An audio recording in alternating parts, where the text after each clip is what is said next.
देखिए है ना मज़े का काम, माइंड घुमाने वाला। ठीक है, इससे बंदे का ज़हन भी शार्प होता है।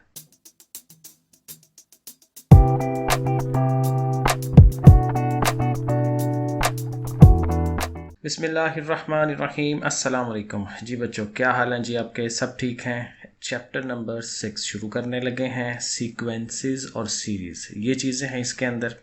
अब ये हैं क्या? सीक्वेंसेस और सीरीज़ ये बेसिकली ना एक नंबर्स होते हैं, जैसे 1 2 3 4, और इनमें एक ख़ास तरतीब होती है।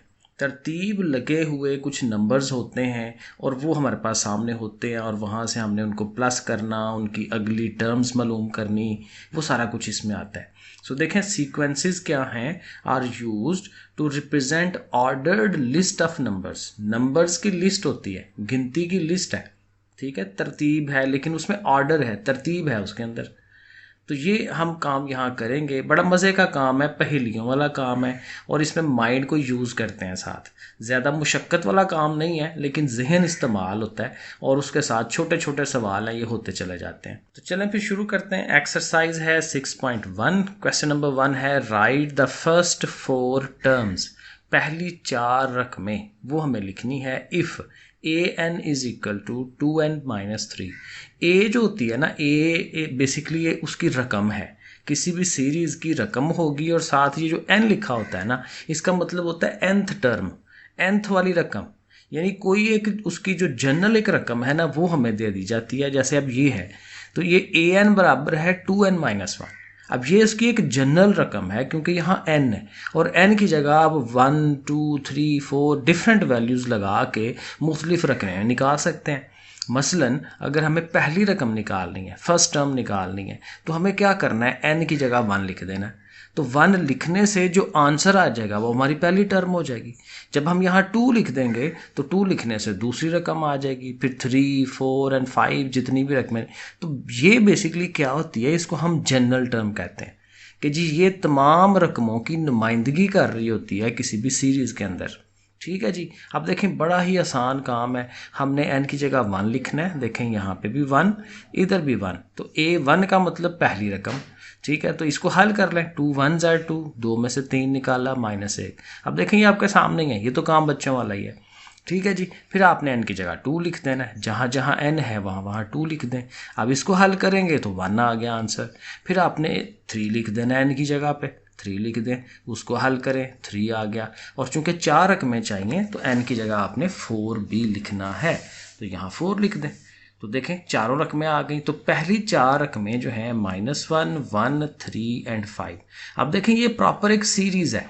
-1 के बाद 1 आ रहा है, 1 के बाद 3 आ रहा है, तो देखें 2 2 का गैप चलता जा रहा है। तो इसमें और रकमें भी आ सकती हैं आगे, लेकिन ज़ाहिर हमें तो उसने यही कहा है कि पहली 4 रकमें निकालें। तो ये एक सीरीज़ जो है ये बन जाती है। इसी तरह देखें ये दूसरा सवाल, ये उसकी जनरल टर्म है an इक्वल टू -1n है, और फिर n की पावर ऊपर ये 2 है, स्केयर है उसका। तो यहाँ पे भी यही करना है, n की जगह हमने 1 लिखना है पहले। सो देखें जहाँ जहाँ n है वहाँ वहाँ 1 लिख दिया। -1 की पावर 1 वो माइनस ही होती है, और 1 का स्केयर 1 नहीं होता है। फिर ये आपस में मल्टीप्लाई होंगे, 1 1 ज़र 1 और -1, तो अल्टीमेटली हम यहाँ पहुँच गए। फिर n की जगह 2 2 है, इधर भी 2, यहाँ इधर, ठीक है, सारी जगह पे, इन तीनों जगह पे 2 2 लग गया। अब -1 का जो स्केयर होता है वो +1 होता है, क्योंकि जब इवन पावर होती है तो माइनस ख़त्म हो जाता है, ऑड पावर हो ऊपर तो माइनस रहता है। अगेन नहीं पता चले तो हम कैलकुलेटर पे ये काम कर सकते हैं। कैलकुलेटर में ऐसे ब्रैकेटें लगा के -1 अंदर लिख के उसकी पावर 2 लिख लें, तो आपको वो पता चल जाएगा +1। या इवन ये सारा इकट्ठा भी लिख सकते हैं, इकट्ठा सारा लिख के और देखें तो आंसर आपको वो 4 दे देगा। तो बहरहाल इस तरह से हो जाएगा।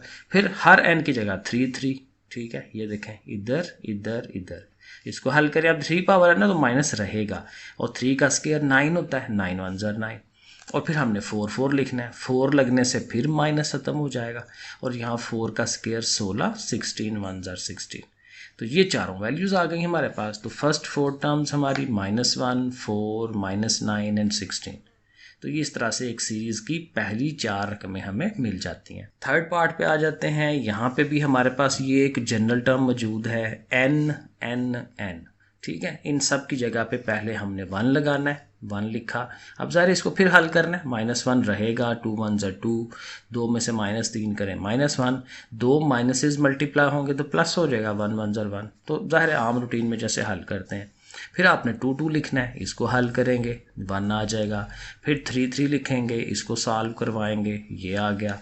फिर 4 लिख दें, ठीक है। ये ज़ाहिर है बड़ा सिंपल सा काम है हल करना। 2 4 ज़ार 8, 8 में से 3 5 और -1 की 4 पावर लेंगे तो +1।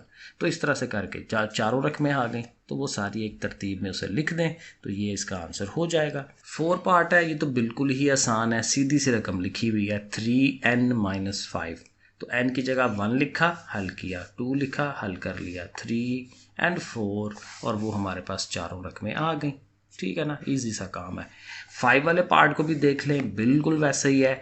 जनरल टर्म हमारे पास ये है, nth टर्म जिसे कहते हैं, और हर n की जगह पे पहले देखें 1 1 लिख रहे हैं। 2 1 ज़ा 2, 2 और 1 3, 1/3।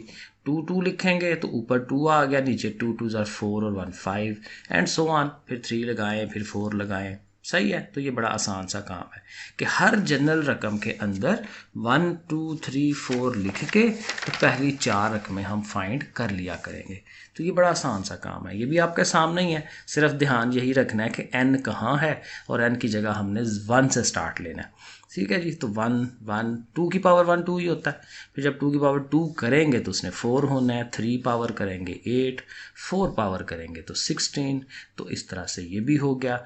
फिर 7 वाला पार्ट देख लें। अब ये थोड़ा सा डिफरेंट है, हल्का सा, क्योंकि जनरल टर्म जो है नॉर्मली क्या होती है, ये देखें इस वाले सवाल में जो जनरल टर्म है an एक तरफ है और बाकी जो नंबर्स हैं वो एक तरफ है, उधर भी n पावर है। लेकिन यहाँ जो हमें जनरल टर्म दे रहा है इस जगह पे, सॉरी थोड़ा नीचे, ओके, तो यहाँ पे an भी है और an-1 भी है। ठीक है ना। अगर n का मतलब फॉर एग्जांपल 10 है तो फिर ये उससे एक कम होगी, यानी a10 - a9 ऐसे करके होगी। तो बहरहाल ये ऐसे करके उसने इक्वेशन दी हुई है, लेकिन साथ उसने एक्स्ट्रा इन्फॉर्मेशन हमें दी है कि a1 यानी कि फर्स्ट टर्म जो है उसने दे दी है 2। तो मतलब ये हुआ कि हमें पहली रकम फाइंड करने का कोई मसला नहीं है, पहले से ही हमें पता है। तो फिर हमें क्या करना है, सेकंड रकम की तरफ जाना है, यानी n की जगह फिर हमने 2 लगाना है, 1 नहीं लगाना है, क्योंकि 1 तो है हमारे पास। सही है। तो हर n की जगह पे 2 2 लिख दें। सो देखें a2 -1 और n की जगह इधर भी 2। अब इसे थोड़ा हल कर लें। ये a2 है, जाहिर है 2 में से 1 निकाल लें, ये 1 हो जाएगा a1, और 2 4 हो गया। अब a1 की वैल्यू है हमारे पास ये वाली, तो इस वैल्यू को a1 की जगह लगाएं और इसको फिर हल करवाएं। -2 उधर जाएगा प्लस का, 4 और 2 6, तो a2 यानी हमें पता चल जाएगा कि वो 6 है। ठीक हो गया। इसी तरह अब हमने n की जगह 3 लगाना है, तो जब 3 लगाएंगे इधर a3 - a2 हो जाएगा। जैसे मैंने अभी कहा कि वो एक टर्म उससे पिछली है, ठीक है। तो अगर हम वहाँ 3 लिख रहे हैं तो फिर इधर 2 हो जाएगा, इधर भी n की जगह 3। ठीक है, इसको फिर हल करेंगे। अब a2 जो हमने फाइंड किया हुआ है अब वो यहाँ आ जाएगा 6। तो ये 5 हो जाना है और ये 6 उधर जाकर प्लस होगा, तो 5 और 6 11। तो a3 हमारी जो है वो 11 हो जाएगी। तो इसी तरह से हम a4 भी फाइंड कर लेंगे। तो ये a3 आ गई, फिर हमने 4 लिखना है, तो 4 है उधर 3 हो जाएगी, a3 की वैल्यू 11 यहाँ लिख लें और 11 उधर जाके प्लस हो जाएगा 6 में, तो उसने 17 हो जाना है। तो ये हमारा 7 वाला पार्ट भी हो गया। 8 वाले पार्ट पे आ जाए, ये भी 7 वाले पार्ट की ही तरह है, क्योंकि ये उसने जनरल टर्म दी है an = n × an-1, एक उससे कम। ये nth टर्म है तो ये n-1 टर्म है, एक उससे पीछे वाली। और फर्स्ट टर्म उसने यहाँ पे भी बता दी है कि a1 जो है वो 1 है, तो फिर हमें 2 से स्टार्ट लेना है। तो यहाँ 2 लिखें, इधर 2 लिखें, इधर 2 लिखें, लिख दिया। सो इधर 2 - 1 करेंगे, a1 है हमारे पास, वो आप 1 लिखें उधर, 2 1 ज़ा 2, तो a2 हमारी 2 बन गई। फिर हर n की जगह 3 3 लिख दें, यहाँ पे n की जगह 3 आना, लेकिन वो 3 - 1 है तो इसलिए 2 हो जाता है। और a2 हमने भी निकाला है 2, उसकी जगह 2 लिखें, 3 2 ज़ा 6 हो जाएगा। फिर 4, n की जगह 4 लिखें, इधर भी 4 इधर भी 4, यहाँ n-1 था तो 3 हो जाएगा। और a3 हमने फाइंड किया 6, 4 6 ज़ा 24, तो चौथी टर्म हमारी ये 24 आ गई। सही हो गया ऐसे करके। और इसमें देखें पार्ट्स हैं इसके, अभी हैं, ओके कोई मसला नहीं है। 9th पार्ट बिल्कुल वैसे ही, क्योंकि ए फर्स्ट उसने दे दिया है, A N is equal to N plus one into A N minus one. Okay, तो हमें स्टार्ट कहाँ से लेना है, N is equal to two से, ए वन मौजूद है। सो हर एन की जगह पे टू टू लिख दिया, तो यहाँ ज़ाहिर है एन माइनस वन था तो वन हो जाएगा वो, और ए वन की वैल्यू लगाएं ऊपर जो उसने दी हुई है वन, तो थ्री वन ज़ा थ्री, फिर एन की जगह थ्री लिख दें, बिल्कुल वही पैटर्न, थ्री थ्री लिखा, यहाँ टू हो गया, ए टू की वैल्यू लगा ली, 12 आ गया। फिर एन की जगह फोर, ठीक है, फोर फोर, यहाँ ए थ्री है, तो ए थ्री जो 12 निकाला है, 12 5 bar 60, तो ये चारों रकमें हमारे पास आ जाएंगी, 1 3 12 एंड 60। और इसका 10th वाला पार्ट वो देख लेते हैं। यहाँ उसने जनरल टर्म एक दी है, A N is equal to 1/a plus N minus one D. ये जो फार्मूला है ना, A plus N minus D, ये आगे यूज़ होना है, अगली आई थिंक 6.2 में यूज़ होगा कहीं। बहरहाल अभी तो हमने इसको एज ए जनरल टर्म ही लेना है, आगे कहीं यूज़ होना है अगली एक्सरसाइज में। तो हमें अगेन वहीं से स्टार्ट लेना है। अब यहाँ कोई ए वन नहीं दी हुई, पिछले सवाल में दी हुई थी, तो यहाँ फिर हम वन से ही स्टार्ट लेंगे, हर एन की जगह वन, इधर भी एन की जगह वन, ठीक है। अब वन माइनस वन करेंगे वो तो ज़ीरो हो जाएगा, तो डी वाला पार्ट खत्म हो गया, 1/a ही रह जाएगा। तो ए वन क्या है, पहली रकम क्या है, 1/a। फिर हमने एन की जगह टू लिखना है, इधर भी टू इधर भी टू, यहीं पे एन आता है, तो 2 - 1 जो है वो 1 होगा, 1d, यानी a प्लस 1d, 1 ना लिखें, a प्लस डी खाली कह दें। और इसी तरह n की जगह पे 3 आ जाएगा, 3 - 1 करेंगे तो 2d हो जाएगा, और जब आप 4 लिखेंगे तो 4 - 1 करेंगे तो 3d हो जाएगा। सो फिर रकमें क्या आई, 1/a, 1/a plus D, a plus 2d and a plus 3d। तो ये हमारे पास चारों रकमें आ जाती हैं। अब करेंगे question number 2, find the indicated term. अब ये उससे थोड़ा डिफरेंट है, यहाँ वो ये कर रहा है कि आपको सीरीज़ दे रहा है 2 6 11 17, आगे डॉट डॉट है, तो ज़ाहिर है आगे चलती जा रही है, हमें अगली रकमों का नहीं पता, इसीलिए उसने एंड पे साथ बताया है कि आपने ये A7 फाइंड करनी है, 7वीं रकम। अब वो कैसे पता चलती है, जो मैंने शुरू में कहा कि आपने अपना माइंड यूज़ करना है। अब यहाँ माइंड यूज़ करने वाला काम है, रट्टे वाला नहीं है। आपने सिंपल ये करना है कि आपने अंदाज़ा लगाना है कि पहली रकम से दूसरी कैसे बन रही है, उससे फिर तीसरी कैसे बन रही है, उससे चौथी कैसे बन रही है। अब देखें 2 के बाद आ रहा है 6, तो 2 और 6 में कितने का गैप है, 4 का, ठीक है। फॉर एग्जाम्पल मैं यहाँ लिख रहा हूँ, वैसे मैंने नीचे किया है, ठीक है। अब 6 से 11 जो है कितने का गैप है, 5 का, वो लिख लिया। 11 से 17 6 का। तो देखिए आइडिया हमें मिल गया कि हर अगली रकम लेने के लिए हम क्या कर रहे हैं, पिछली में पहले 4 जमा करते हैं, फिर 5 जमा करते हैं, फिर 6 जमा करते हैं। तो इसका मतलब जब इससे अगली लेनी है तो फिर 7 जमा करेंगे, उससे अगली रकम लेनी है तो उसमें 8 जमा करेंगे। सो ये देखें मैंने बड़े अच्छे तरीके से ये नीचे बनाया है कि A1 जो है वो 2 है, जाहिर है, और A2 यानी कि जो अगली रकम है 6, ये कैसे बन रही है, पिछली 2 में 4 जमा करके बन रही है 6। A3 यानी उससे अगली टर्म, वो जो 6 है उसमें अब क्या जमा करेंगे तो अगली बनेगी, यानी कि 5 जमा करेंगे तो 11 बनेगी, ठीक है। अब ये देखें यहाँ से आपको पैटर्न मिल जाता है ये वाला कि जी क्या जमा किया जा रहा है, पिछली रकम में क्या जमा कर रहे हैं, तो वो हमें पैटर्न मिल रहा है 4 5 6।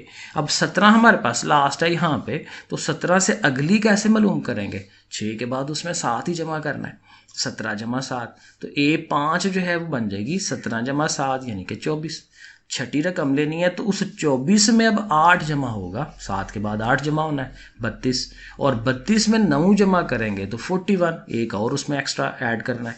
तो ये हमें देखें इसी अंदाज में A7 पता चल गई। अब जब पैटर्न हमें पता चल जाता है ना, तो अब जितने भी मर्जी आप ले जाएं इसको आगे की तरफ, लेकिन फ़िलहाल तो उसने यही कहा था कि आपने 7th रकम तक रहना है।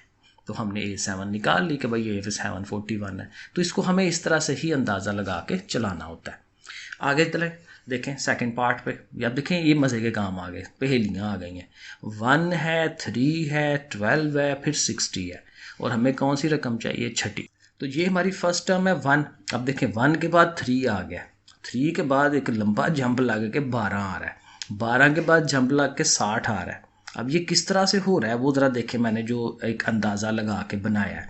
पहली रकम 1 है ना, अब देखें 1 को अगर हम 3 से ज़रब दें तो 3 आ जाएगा ना, ये दूसरी रकम, ठीक है। इस 1 को 3 से मल्टीप्लाई करें, 3 1s are 3, तो ये ठीक है, ये आ जाता है। तो हम यहाँ पे क्या कर रहे हैं, ज़रब दे रहे हैं 3 से। आगे क्या कर रहे हैं, 3 से 12 बन रहा है, 3 को अगर हम 4 से ज़रब दें तो 3 4 बार 12 है ना, और फिर 12 को 5 से ज़रब दें तो 12 5 बार 60। तो अब देखें हर दफ़ा मल्टीप्लाई हो रहा है लेकिन एक एक बढ़ बढ़ के मल्टीप्लाई हो रहा है। तो ये देखें मैंने यहाँ बताया कि A1 1 है, A2 में क्या हो रहा है, 1 को 3 से मल्टीप्लाई किया तो फिर 3 आया है।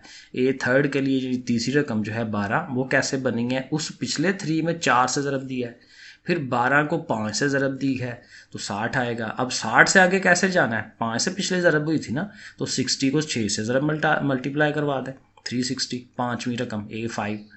और फिर 360 के बाद हमें तो 6वीं रकम चाहिए ना, तो 360 को अब किससे ज़रब देनी है, 7 से, क्योंकि 6 के बाद अब 7 से होनी चाहिए। तो फिर ये इस तरह से आ जाती है 2520। सही है जी। तो ऐसे करके हम उसको बता देंगे कि 6वीं रकम ये है। तो देखें हो गया। अब ज़रा थर्ड वाले को देखें। अब थर्ड वाले में देखें तो पहला तो 1 है लेकिन आगे रकमें बटे में होती जा रही हैं, तो आप ज़बरदस्ती यहाँ पे 1 है ना, तो 1 के नीचे भी 1 लिखा जा सकता है, कोई इशू नहीं है, ताकि उसको भी ओवर में आ सके और उससे हम अगलियाँ बना सकें। अब 1 से 3 कैसे बन रहा है, इसमें 2 ऐड हो रहा है। 1 से 2 कैसे बन रहा है, इसमें 1 ऐड हो रहा है, यानी कुछ ऐड हो के अगली चीज़ बन रही है। वो देखें मैंने अब आगे बनाया उसका पैटर्न। A1 ज़ाहिर है 1/1 ही है, वो 1 ही है। अब उस पिछले 1/1 में देखें ऊपर वाले में 2 ऐड हुआ है, नीचे वाले में 1 ऐड हुआ है, फिर वो हुआ 3/2। फिर उस 3/2 को लेके चलेंगे तो 3 में फिर 2 ही ऐड हो रहा है, फिर 5। देखें ना ऊपर है 1 3 5 7, हर दफ़ा 2 2 ही जमा हो रहा है, तो ऊपर तो हर दफ़ा 2 2 ही जमा होना है, ठीक है। नीचे जो है पहले एक दफ़ा 1 ऐड हुआ है, आगे देखें ये कितना 2 ऐड हुआ है, और आगे जो है ये 4 ऐड हुआ है। तो इस तरह से अंदाज़ा लगाना है। 2 में 2 ऐड हुआ है, वो 4 हो गया। अब अगली दफ़ा जब आएंगे ऊपर वाला 5 में तो 2 ही ऐड होना है, लेकिन नीचे वाला जो 4 है उसमें 4 ऐड हो रहा है। यानी हो क्या रहा है कि नीचे वाले में वही चीज़ ऐड हो रही है जो पहले से है। पहले से 1 है तो उसमें 1 ऐड हुआ है, ठीक है। दोबारा इसको देखें तो 2 पहले से था तो अब उसमें 2 ऐड हो रहा है, 4 पहले से था तो उसमें 4 ऐड हो रहा है, इसलिए 8 आ रहा है। ये देखें 8 आया, 4 में 4 जमा कराएंगे तो 8 होगा, ठीक है। तो फिर नीचे वाले का भी हमें पता चल गया, यानी ऊपर वाले में 2 2 ऐड हो रहा है हर दफ़ा, और नीचे वाले में हर दफ़ा वही चीज़ ऐड हो रही है जो उसके नीचे वाली थी, ठीक है। तो अब देखें हम यहाँ तक पहुँच गए, हमारे पास सीरीज सिर्फ यहाँ तक है। तो अब हमें पता चल गया ऊपर क्या ऐड होना है, 2, नीचे ऐड होना है जो वो खुद है यानी 8। तो देखें ऊपर में हमने 2 ही ऐड किया, नीचे हम 8 में 8 ही जमा करा रहे हैं, तो वो 5वीं रकम बनेगी। 8 और 8 16, ऊपर 9। अब इससे अगली 6वीं रकम लेनी है तो 9 में 2 ही ऐड करना है, लेकिन 16 में 16 ऐड करेंगे, 32 हो जाएगा, 32 ऊपर 11। और उससे अगली रकम लेनी है तो 32 में 32 ऐड होगा और ऊपर 11 में 2 ऐड होना है, तो ये फिर 13/64। तो ये हमारी देखें 7th रकम बनती है। देखें है ना मज़े का काम, माइंड घुमाने वाला, ठीक है। इससे बंदे का जहन भी शार्प होता है जी। 4th वाला पार्ट देखें। अब यहाँ थोड़ा सा आपको गौर करना पड़ेगा कि ये जो एक सीरीज़ है ना, इसमें एक सीरीज़ नहीं है, 2 सीरीज़ इन्वॉल्व की हुई है उसने। देखें एक रकम वो माइनस वाली भी है, -3 है, उसके बाद -7 है, उसके बाद फिर वो और आएगी माइनस में, फिर एक प्लस वाली भी है। ये 1 है, 1 के बाद 5 है, 5 के बाद 9 है। तो अगर आप गौर करें तो हर एक में 4 4 का गैप है। ये जो प्लस वाली है ना, ये देखें 1 से 5 कैसे हुआ है, 4 ऐड हुआ है, 5 में 9 कैसे आ गया, 4 ऐड हुआ है। तो इस तरह ये जो एक एक छोड़ के रकम बन रही है उसमें 4 4 जमा हो रहा है, प्लस वाली रकमों में 4 4 जमा हो रहा है, और ये जो माइनस वाली हैं उनमें भी 4 4 का ही इंक्रीज हो रहा है, लेकिन माइनस में। -3 से -7 जाहिर है -4 और डालेंगे तो -7 होगा ना। तो इसका मतलब इसके बाद 9 के बाद वाली जो रकम है वो इसका हिस्सा है। -7 से आगे क्या आएगी, -11, और उससे अगली 9 में ऐड करके, तो ये हम यहाँ पे ये सीरीज़ बनाएंगे। तो देखें पहली रकम भी हमारी 1 है, दूसरी भी 1 है, तीसरी हमारी थी -3। तो वो -3 कैसे आएगी कि वो जो फर्स्ट वाली 1 है उस A1 जो रकम है उसमें -4 कर रहे हैं, 1 -4 करेंगे तो -3 आ जाएगा। A4 जो अगली रकम 5 थी, 5 वाली, वो कैसे बनी कि A2, क्योंकि एक एक रकम छोड़ के है ना, उससे पिछली नहीं ले रहे, उससे पिछली से पिछली ले रहे हैं, क्योंकि अगर हमने A4 बनानी है तो उसके साथ A2 ने अटैच होना है। जब A5 बनाएंगे तो उसके साथ देखें A3 ने अटैच होना है। सो बहरहाल A4 कैसे बनेगी, A2 में 4 ऐड होगा, A2 क्या है 1, उसमें 4 ऐड हो रहा है, यानी एक दफ़ा देखें माइनस हो के एक दफ़ा जमा हो के। ये देखें पैटर्न इसका, -4 +4 -4 +4, यहाँ पे देखें मैंने +5, गलती नज़र आ गई ना, -4 +4 -4, तो यहाँ +4 लिखना चाहिए था ना, ऐसे ही हो गया। तो A4 में 4 ऐड करें, ठीक है। अब एक दफ़ा माइनस एक दफ़ा प्लस करते जाएं और आगे चलाते जाएं उसको। सो A7 हमने कहाँ जाना है, A8 तक जाना है। तो A7 क्या कैसे आएगा, A5 में 4 माइनस करके 11। तो जब हमें A8 चाहिए तो A6 में 4 प्लस होना है, क्योंकि पीछे माइनस हुआ है तो आगे प्लस होना है। तो प्लस करेंगे A6 में, A6 कितनी है हमारी 9, तो 9 में 4 ऐड करें तो वो 13 बन जाएगा। तो हमारी 8वीं रकम जो है वो 13 आ गई प्लस वाली, ठीक है। और यहाँ अगर वैसे भी आप गिन लो इसको, 1 2 3 4 5 6 रकमें तो हैं, 7वीं जो है वो माइनस वाली आनी थी क्योंकि इसके बाद है ना, और 8वीं जो है वो प्लस वाली आनी है। तो 9 में प्लस करें 13, ये डायरेक्ट भी हमें आइडिया हो जाता है। तो वो 13 देखें हमने लिखा है उसको। 5वां पार्ट देखें, ये बिल्कुल ही पिछले पार्ट की तरह है, लेकिन यहाँ उसने इस सवाल में और इस सवाल में फ़र्क ये है कि पहले दोनों 1 1 थे उसने दिए हुए, यहाँ उसने एक ही 1 दिया है, लेकिन आगे से वही पैटर्न है। तो एक रकम का फ़र्क पड़ना है, क्योंकि यहाँ पे भी उसने 8वीं रकम ही कहा हुआ है, पिछले में भी 8वीं रकम ही चाहिए थी। तो वैसे ही रूटीन बना लें, 1 2 3 4 5 6 के बाद 7वीं ये पहले माइनस किया ना, तो 7वीं प्लस की आनी है। तो 9 और 4 13, ठीक है। 8वीं जो है वो माइनस की आएगी, तो 8वीं जो है इसमें 4 और करें तो -15। बेसिकली ज़ुबानी पता चल रहा है कि -15 आना है, लेकिन वही पैटर्न बना के उसको दिखा दे। A1 3 है, A2 -3 है। अब थर्ड रकम कैसे बन रही है, A1 उससे पिछली वाली, ठीक है। A1 में हम क्या कर रहे हैं, 4 जमा कर रहे हैं। A4 कैसे आएगा, A2 में, A2 खुद माइनस किया ना, उसमें -4 करेंगे। तो इस तरह करते कराते उसको आखिरी रकम तक ले जाएंगे। तो A6 में से -4 हो रहा है, और ये देखें हमने ज़रा उसको लिख के सारा, ठीक है ना। वैसे तो ज़ुबानी पता चल जाता है, लेकिन ऐसे स्टेप बना के उसे दें, उसको पता है कि बच्चे ने सही काम किया, अच्छा काम किया। तो ये हमारी -15 आंसर आ जाएगा। एक सवाल रह गया, बड़ा आसान सा सवाल है ये, फाइंड द नेक्स्ट 2 टर्म्स। तकरीबन पिछले सवाल की तरह ही है कि जो उसने सीरीज़ दी हुई है उसी सीरीज़ को आप देखते हुए, अंदाज़ा लगाते हुए अगली 2 रकमें बस मालूम कर दें। अब देखें इसमें भी अंदाज़ा ही लगाना है, 7 है उससे 9 बन रहा है, फिर 12, फिर 16। 7 और 9 में कितना गैप है, 2 का। 9 और 12 में 3 का, 12 और 16 में 4 का। तो ये तो बड़ा आसान समझ आ रहा है कि हर दफ़ा ऐड हो रहा है, लेकिन एक एक बढ़ा बढ़ा के, पहले 2 ऐड हुआ है, फिर 3, फिर 4, फिर ज़ाहिर अगला 5 ऐड होना है, अगला 6 ऐड होना है। तो वो देखें हमने लिखा है कि फर्स्ट टर्म हमारी 7 है, सेकंड टर्म 9 कैसे बनी है, 7 में 2 ऐड किया है। थर्ड रकम कैसे 12 जो है कैसे बनी है, पिछले 9 में 3 ऐड हुआ है। और A4 कैसे बनी है, 12 में 4 जमा हुआ है। तो ज़ाहिर है उससे अगली जो A5 है उस 16 में 5 जमा होगा 21, और उससे अगली, क्योंकि 2 रकमें चाहिए, तो 21 में अब 6 ऐड करेंगे। तो ये 2 रकमें हमारी आ गई, A5 और A6, ये हमें चाहिए थी, ये मालूम हो गई। सेकंड पार्ट देखें, 1 3 7 15 31। अब यहाँ क्या चल रहा है वो ज़रा हमें देखना पड़ेगा। 1 में कितना ऐड हुआ है, 2 का, ठीक है। तो वो पहले हमने लिखा 2 का ऐड हुआ, फिर 3 आया, लेकिन उस 3 में फिर 4 ऐड हो रहा है, फिर 7 आया अगली रकम, और उस 7 में 8 जमा हो के 15 बन रहा है, और 15 में 16 जमा हो के 31 बन रहा है। अब यहाँ से आइडिया ले लें, 2 4 6 8, हर दफ़ा ये चीज़ ऐड हो रही है, तो ये जो चीज़ ऐड हो रही है वो देखें 2 का मल्टीपल है, 2 से ज़रब हो गए, 2 2 बार 4, 4 2 बार 8, 8 2 बार 16। तो इसका मतलब ये कि उससे अगली रकम जो हमें नहीं पता, 31 में अब क्या ऐड होना चाहिए, 16 2 बार 32, 32 ऐड होना चाहिए। तो 31 और 32 63 हो जाएगा। तो ये हमें पहली रकम हमें पता चल गई। और उस 63 में अब क्या जमा होना है, पिछला आया था ना 32, तो 32 में मल्टीप्लाई 2 करे तो 64, क्योंकि हर दफ़ा 2 से ज़रब हो गई आ रहा है। तो 32 2s are 64, तो 64 इसमें ऐड होगा 127। तो ये हमारी दोनों रकमें आ जाएंगी, 63 और 127। थर्ड पार्ट पे आ जाए, यहाँ पे -1 है, फिर 2 है, फिर 12 है, फिर 40 है। अब ये थोड़ा सा कॉम्प्लिकेटेड है काम, यहाँ ज़रा आपको आइडिया लेना पड़ेगा कि देखें यहाँ पे क्या हो रहा है। बेसिकली पहली रकम तो -1 है, ठीक है, तो वो -1 कैसे बनेगी वो हमें आइडिया नहीं होना, लेकिन अगलों को करेंगे तो फिर आइडिया होगा। यानी ये जो सेकंड टर्म है 2, अब वो 2 कैसे आ रही है, 2 की पावर 1 करें तो 2 ही होता है, और मल्टीप्लाइड बाय 1 करें तो 2 आ जाता है। इसी तरह 12 जो देखें, 12 हम क्या कर रहे हैं, 2 की पावर 1 की थी ना, अब 2 की पावर 2 कर दें तो कितना होता है 4, और 4 3 बार 12।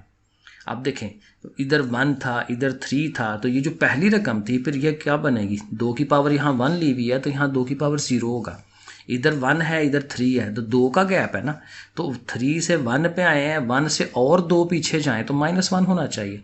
सो देखें 2 की पावर 0 1 होता है, 1 इंटू -1 1 ही आएगा। तो ये देखें पैटर्न बन रहा है। ठीक है, इसी तरह अगली रकम जो है 2 की पावर 2 के बाद 2 की पावर 3 होना चाहिए, और 3 में और 2 का इजाफा करें तो 5, तो 2 की पावर 3 8 हो गया, 8 5 बार 40। तो ये पैटर्न देखें हमने अब बना लिया है कि हर दफ़ा एक पावर बढ़ाते जाना है और इधर से 2 2 का इंक्रीज़ करते जाना है। तो अगली रकम के लिए 3 की जगह 4 पावर ले लें, 5 की जगह 2 और बढ़ा के 7 हो जाएगा। तो 2 की पावर 4 16, 16 7 बार 112, और इसी तरह 2 की पावर 4 थी, अब 5 हो गई है, 7 की जगह उसने 9 हो जाना है, और इनको करेंगे तो ये 288 सही हो गया। तो ये 2 रकमें हमें पता चल गई। लास्ट वाला क्वेश्चन है, इसको भी ज़रा देख लें, तो ये इसकी शक्ल पे गौर करें तो ये पीछे इस तरह का सवाल हमने किया है, जिसमें वही बात कि 2 सीरीज़ होती हैं, एक जमा वाली चल रही होती है और एक माइनस वाली चल रही होती है। सो देखें, एक के बाद ये 5 आया, 5 के बाद ये 9 आया, तो एक एक छोड़ के -3 -7 -11। अब इससे जो अगली रकम होनी है वो इस वाली का पार्ट होना है ना, क्योंकि एक एक छोड़ के बनती है। तो 9 में कितना 4 4 का इजाफा हो रहा है ना, तो 4 का इजाफा करें तो 13। अगली हमारी जो एक टर्म है वो 13 है, और उससे अगली इसमें 4 का इजाफा करके, ठीक है। तो वो वही पैटर्न है जो पीछे मैंने आपको बना के दिखाया। ये एक दफ़ा +4 हो रहा है, एक दफ़ा -4 +4 -4, और अल्टीमेटली जो लास्ट पे हमारी जो 2 रकमें आनी है A7 और A8, ज़ाहिर है एक दफ़ा प्लस में आनी है और एक माइनस में आनी है, वो हमने उसको लिख देना। ये उसी तरह स्टाइल है जो पिछले 2 सवालों में हुआ था। ठीक है जी बच्चों, फिर अपना ख्याल रखिए, मुझे भी दुआ में याद रखिए। अल्लाह हाफिज़।